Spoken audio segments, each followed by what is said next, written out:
26 октябр президенти ҷумҳурии Тоҷикистон пешвои миллат муҳтарам Эмомалӣ Раҳмон дар деҳоти сарикиштии ноҳияи Рӯдакӣ бо бардоштани парда аз рӯи лавҳаи рамзии корхонаи хишти аввалро мавриди баҳрабардорӣ қарор доданд.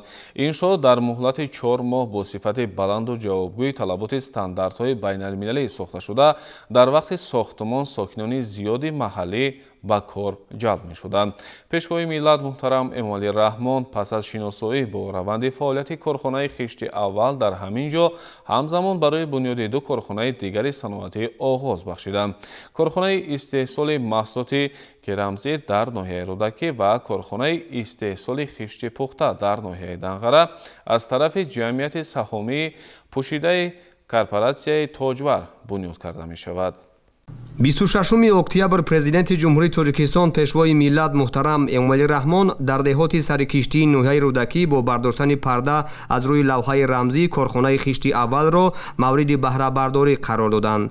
Корхонаи муосири хишти аввал дар ноҳияи Рӯдакӣ ба истиқболи ҷашни бузурги миллии 35-солагии истиқлоли давлатии Тоҷикистон ва дар доираи ҳадафи 4-уми миллӣ саноатикунонии босуръат аз тарафи ҷамъияти саҳомии пӯшидаи корпоратсияи Тоҷвар бо ҷалби сармояи дохилӣ хориҷӣ бунёд шуда иқтидори он дар як шабонарӯз 200 000 дона хишт мебошад. Зимни шиносоӣ ба пешвои миллат муҳтарам Эмомалӣ Раҳмон иттилоъ доданд ки иншоот дар муҳлати 4 моҳ бо сифати баланду ҷавобгӯи талаботи стандартҳои байналмилалӣ сохта шуда, дар вақти сохтмон сокинони зиёди маҳаллӣ ба кор ҷалб шуданд. баъди эълон гардидани солҳои рушди саноат, ҷамъияти саҳомии пӯшидаи корпоратсияи Тоҷвар тасмим гирифт ки якчанд корхонаҳои саноатӣ сохта ба истифода диҳад. айни замон яке аз ин корхонаҳо корхонаи хишти аввал ки ба фаъолият шурӯъ кард. дар ҳамин коргоҳ ҳамчун мутахассис механик кор ва фаъолият мекунем. ҳаррӯза кори мо иборат аз он аст ки тамоми техника ва коргаронро назорат мекунем ки аз меъёри кор берун набароянд. ҳазор раҳмат ки хел корхонаҳо кушода истоданд ва корхонаҳо зиёд шуда истодааст ва мардум дар он ҷо кор ва фаъолият карда зиндагии худро ба пеш мебаранд. мо маҳсулоти ғишти пухтаи ҳамин заводи худмона ба корхонаҳое ки сохтмонӣ аст шартнома дорем. айни ҳол шартнома баста истодаем, бо маҳсулоти худро ба онҳо равона мекунем.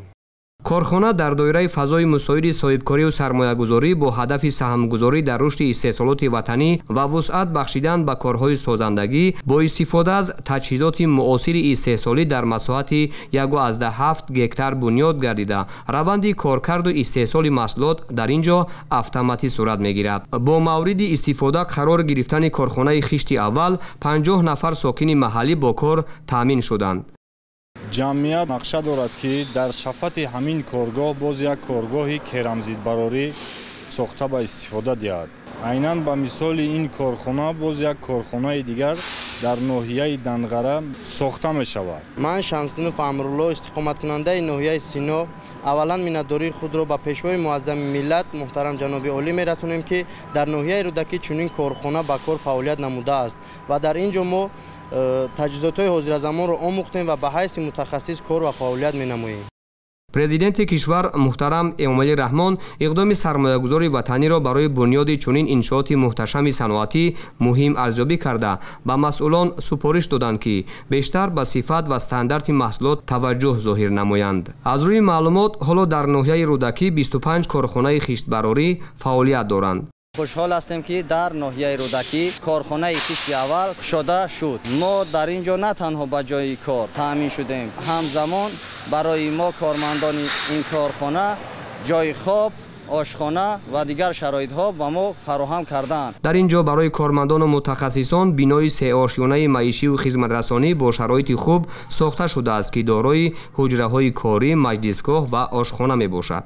пешвои миллат муҳтарам Эмомалӣ Раҳмон пас аз шиносоӣ бо раванди фаъолияти корхонаи хишти аввал дар ҳамин ҷо ҳамзамон барои бунёди 2 корхонаи дигари саноатӣ оғоз бахшиданд. тавре иттилоъ доданд корхонаи истеҳсоли маҳсулоти керамзид дар ноҳияи рӯдакӣ ва корхонаи истеҳсоли хишти пухта дар ноҳияи данғара аз тарафи ҷамъияти савомии пӯшидаи корпораtsияи тоҷвар бунёд карда мешавад. корхонаи истеҳсоли маҳсулоти керамзид дар шафати корхонаи хишти аввал бо истифода аз технологияи муосир сохта мешавад ки пас аз ба кор даровардани он 30 нафари дигар аз мардуми маҳаллӣ соҳиби кор мешаванд. ҳоло мувофиқи лоиҳа дар ноҳияи данғара корҳои сохтмонӣ бо ҷалби бинокорони маҳаллӣ барои бунёди корхонаи нави хишт оғоз гардидааст. баъди пурра мавриди истифода қарор гирифтани корхонаи хишти данғара бо иқтидори истеҳсоли 200 000 дона хишт дар як шабонарӯз фаъолият карда 50 нафар дар он бо кори доимӣ таъмин мегарданд. сокинон ва соҳибкорони ватанӣ дар пайравӣ ба иқдомҳои созандаи пешвои миллат муҳтарам Эмомалӣ Раҳмон талош мекунанд ки ба хотири таҷлили сазовори ҷашни 35-солагии истиқлоли давлатии Тоҷикистон тадбирҳои ободониро дар шаҳру ноҳияҳои кишвар вусъат дода саҳми худро дар ободонии ватани азизамон гузоранд.